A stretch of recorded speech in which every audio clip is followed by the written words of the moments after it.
يعني انت من جهلك مش فاهم ان انت اصلا لو جيت مصر انا مش هتروح على الفندق يعني زي ما بتروح كده هو على الفنادق يا بتاع شارع الهرم. لا، ده انا بقى هسحبك وهوديك على النيابة ويتعمل لك قضية بالتعليق اللي انت كاتبه ده. ها، ولا انت عامل لي فيها راجل وانت بعيد؟ مفيش فايدة يا جماعة، مفيش فايدة. أنا غلبت واحترت واحتار بالي. احنا كل ما نيجي نقعد كده بأدبنا واحترامنا ونقعد كده هادين وعالين وراسين ونقعد بتربية أهلنا المحترمة وكده، يجولنا ناس يطلعوا لنا كده بتربيتهم اللي لازم يخلونا ننزل لمستواهم ولتربيتهم، ولازم نرد عليهم بنفس الأسلوب بنفس المستوى. لأنهم يعني هقول إيه، يعني ما هو لازم نرد عليهم بمستواهم بقى. في ناس انا قلت مش هنزل نفس المستواهم عشان ما ينفعش ان انا ارد عليهم كده، بس لازم ان انا انزل لمستوى تربيتهم وهرد عليهم.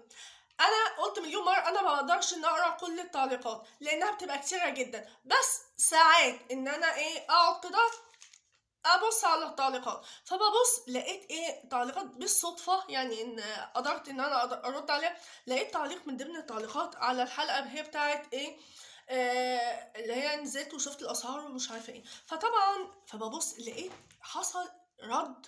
وانا بشكر اخواتي اللي ممكن يشوفوا التعليق نيابه عني، وطبعا هم معتبريني اختهم وبيحبوني في الله وكده وبيردوا بالنيابه عني. بس انا لقيت في رد جاي عليه بتاع 5 ردود او، وحسيت ان في حاجه مش طبيعيه.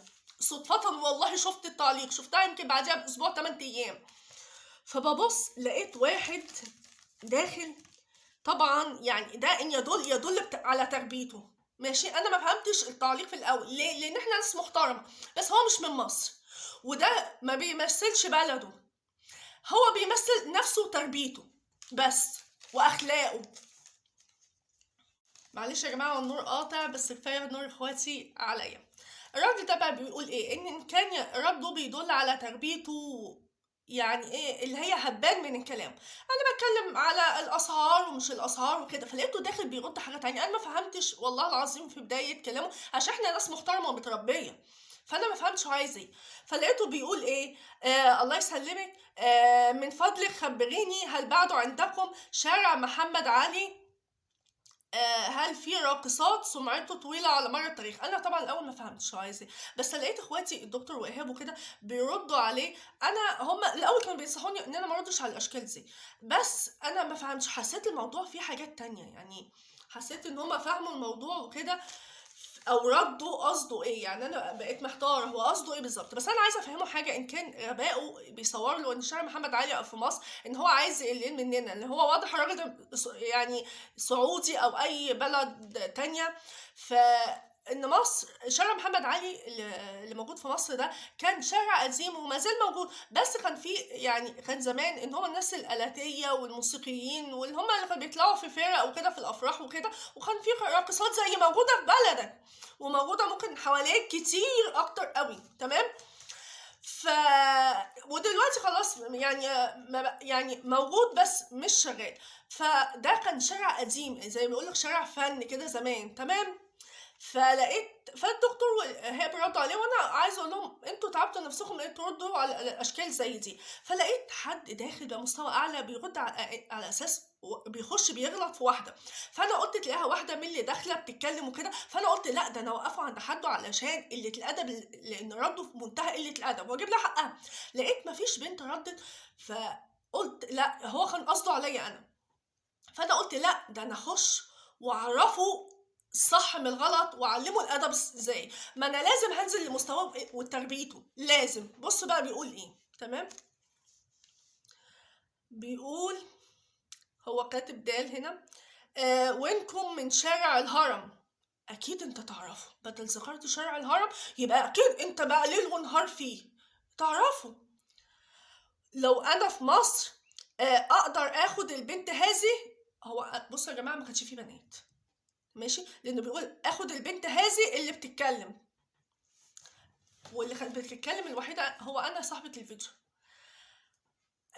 لو انا في مصر اقدر اخد البنت هذه اللي بتتكلم على الفندق، انتوا معروفين، اشتريكم بجنيه وابيعكم بجنيه.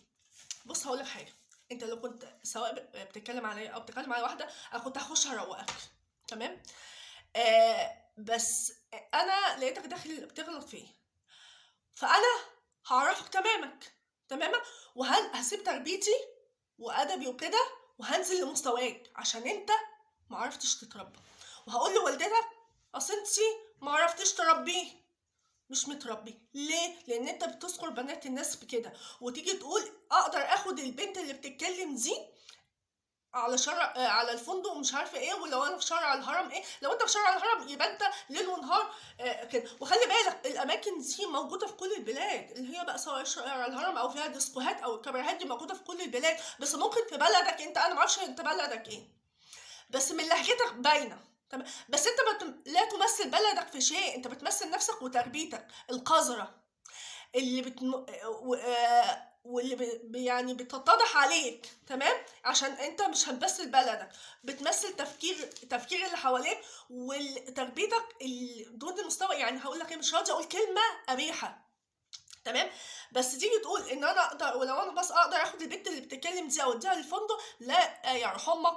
البنت اللي بتتكلم دي سواء انا او غيري، دي اللي انت ممكن اللي بتاخدهم على الفنادق دي، الناس اللي زي بيقول لك كل شله يشبه له، اللي هي معينتك، اللي هي شبهك، اللي انت ممكن تاخدهم كده، اللي انت تقول اشتريكم معروفين، اشتريكم بجنيه وابيعكم بجنيه. انت هنا لو جيت مصر ما نشتركش حتى بربع جنيه. تمام. مش بربع جنيه، ده انت حتى تبقى غالي على ربع جنيه، انت ارخص من الربع جنيه. تمام. فاحنا ما نشتركش باي حاجه، انت مالكش سعر ولا تمن، لان الرخيص ملوش تمن. تمام. نكمل. هنرجع له تاني، هو موضوع ما خلصش معايا. تمام. ماشي وحياة امك، ماشي يعني وحياة امك ايه، يا روح امك. على فكره يا روح امك دي حلوه. انا بقول لك يا روح امك ان هي ان انت روح امك. شفت انا بعزك ازاي؟ يعني انت عندها عزيز الغالي. تمام. بس انت لو جيت مصر هنا هنعلموك الصح. ليه؟ لان هنا شارع الهرم كده دي تربيتك انت، روحها يا عم. تاخد اللي انت بتاخدها الفنادق دي سواء في بلدك. تمام. ممكن تاخدهم بس عشان من عينتك انت. ماشي. الناس القذرة يصاحبوا الناس القذرة، والناس السافلة تصاحب الناس السافلة اللي زيها. كل شله يشبه له، يعني كل اتنين شبه بعض بيتصاحبوا على بعض وبيعرفوا بعض. تمام. وتشتري وتبيع دي اللي انت الناس اللي من عينتك، الناس القذرة، الناس اللي ملهاش تمن. تمام. عشان انت زيهم. وهنا في مصر اقسم بالله ما نشترك بقرش تعريفة، لان الرخيص ملوش تمن، بيترمى في الشوارع. وانت عارف ايه اللي بتترمى في الشوارع؟ اكياس ايه اللي بتترمى في الشوارع؟ اكيد انت عارف. بلاش تدخل في منطقتنا وتغلط غلطنا. لو كان الغلط ده سواء جاء عشان جاء عليا او جاء على اي واحده عندي في القناه، انا كنت هاخد حقها اكتر من كده. طيب نكمل. ايهاب رد على حد. اخويا ايهاب بيقول واضح، معلش يا جماعه بحاول اشوف الكلام، واضح ان الشخص اللي سأل ليش صعودي من لهجته اعتقد.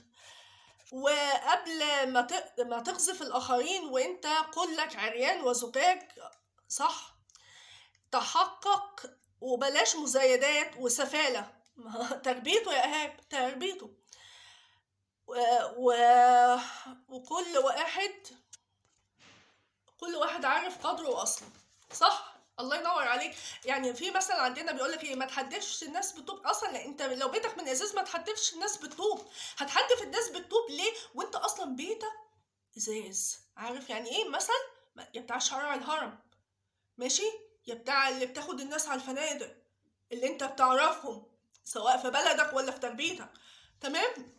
لو انت يعني لو بيتك ازاز ما تحدفش الناس بالطوب، يعني ايه؟ عشان الناس هتكشفك، وبلاش عشان ما تقولكش اصلك ايه. تمام. نكمل. النور جه، هي فرحانه قوي انا يا جماعه. اخويا ايهاب بيرد ممكن تفهمني غلطي وما تغلط، ولكن انت زيه مشهورين بكذا وكذا. ايهاب والله انت بتتعب نفسك مع نوعية ناس. يعني انا شايفة اتنين بيخشوا يدافعوا عن بعض والاتنين نفس تربية بعض، فهتلاقيهم ايه، زي المغناطيس مع بعض. اقول لك ايه، ونموذجية الردود. تمام. ايهاب بيقول الشعب السعودي، وده فكري برضو نفس كلامي مع إيهاب، الشعب السعودي أو العربي عموما على دماغي طبعا، دول لا يمثلوا بلدهم يا جماعة، دول يمثلوا تربيتهم القذرة يعني اللي كده تمام. ولكن هؤلاء اللجان تريد فتنة لا أعلم لماذا، ولسه في حسابين هيردوا عليا وهم كلهم شخص واحد. ممكن كذا واحد ممكن يردوا، وفي النهاية هما بيبقوا شخص واحد علشان يبان ان لا في حد مع بعض وبيشتموا كده. بلاش موضوع الأصل عشان هيزعل حفاة وراه. فأنا حبيت ان انا ابلغ، ان شاء الله انا هاخد ضده اجراء، وهيتعمل له بلوك، وهيتعمل ابلاغ وهبلغ عن التعليق بتاعه. لان انت متعرفش ان اصلا التعليق ده اصلا ممكن ارفع عليك بقضيه، اقسم بالله. يعني انت من جهلك مش فاهم ان انت اصلا لو جيت مصر انا مش هتروح على الفندق يعني زي ما بتروح كده هو على الفنادق يا بتاع شارع الهرم، لا ده انا بقى هسحبك وهوديك على النيابه ويتعمل لك قضيه بالتعليق اللي انت كاتبه ده. ها، ولا انت عامل لي فيها راجل وانت بعيد؟ وان كنت اشك، عشان الرجاله الصح يقولوا كلام محترم، بس انت ما بتعرفش تقول كلام محترم. هقول لك ايه، افهم بقى ان كنت بتفهم. اتمنى تكون رساله وصلت، واتمنى ان انا بقى مش كل شويه اطلع كده ارد في كومنتات على ناس. اتمنى يبقى الناس المحترمه بس يعني ما يتعبوش نفسهم ويردوا على ناس تربيتهم واطيه قوي. وبشكر اخواتي اللي بيبقوا خايفين عليا وبيحبوني في الله وكده، وبيردوا على اي تعليق انا ممكن ما اشوفوش، آه عشان معتبريني اختهم. هقول ايه بس، لازم يطلع لنا كل خراب عفريت. يلا، اللي خده كفاه. نتقابل في الحلقة الجاية.